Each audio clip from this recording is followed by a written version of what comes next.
Hey there, thanks a lot for enrolling to my double push plan.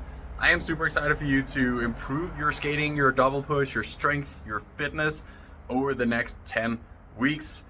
I do want to mention a few things here before we get started, just some different tips and tricks, advice that I think can make it even more of a pleasure and even more successful journey. I want to recommend to most of the workouts I have prescribed a specific set of warm up, so obviously follow that.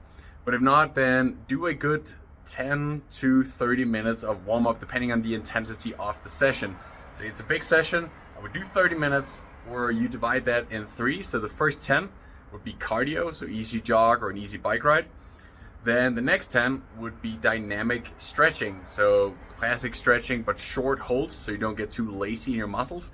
And then the final 10 minutes would be skating related stuff. So things you feel like you need to work on. If it's dry land, could be a little base position, could be up downs, could be circles to the side, could be single leg squats, just things that you feel like you struggle with and you want to activate that before the skating session. But in general, there should be warm up recommendations in each workout. Now, one thing that I've found to be super helpful, especially when you ramp up and increase the volume and the load of your training significantly, is using the wear bands. So resistant bands that you attach to your waist and your feet, and then that's just going to add resistance. You can choose the level of resistance, but that is a wonderful tool because it does take away from your knees, your joints, because you can do shorter time of exercise, but you still have the same resistance, the same benefits. So also decreases the bouncing, the impact, because you won't jump as high, but you're still going to use the same amount of muscle strength to get that jump out of it. And then using the Aerofit training device, it's a thing I've used for more than 6 years, and I think it's the cheapest and easiest way to really improve your lung capacity and skate faster with ease.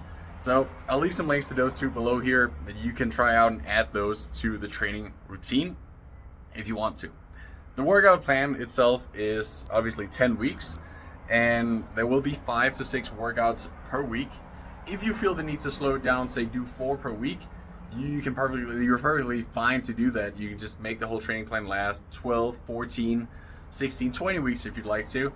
My whole goal with this thing was to make it available to all levels, whether you already are doing the double push, just want to get better at it, or if you're basically brand new to skating. So take the time you need. The program is yours for a lifetime. So once you buy it, you have it forever, which I think is nice. You can always go back and do it again if you have a race or you had a long off season, you want to come back to good skating. So it's a lifetime thing. Also, make sure you have some good equipment before you get started. I do recommend most new skaters, if you're an adult, to go for 4 times 110 millimeter wheels or 4 times 100 millimeter wheels. If you're smaller built, if you're lighter, if you're not used to doing sport, then 4 times 100 millimeter setup wheels. If you're bigger, if you've done a bit of skating and you're returning to the sport, or you just want to execute good skating and you're already a skater, 4 times 110. The 3 times 125 millimeters, you will see me wear that in most of the videos in the course. That is what I can go the fastest on. It's not necessarily what I skate well on, and I would go as far as to say that's the case for 99.9% of all skaters, because you get higher off the ground and you don't have the same steering.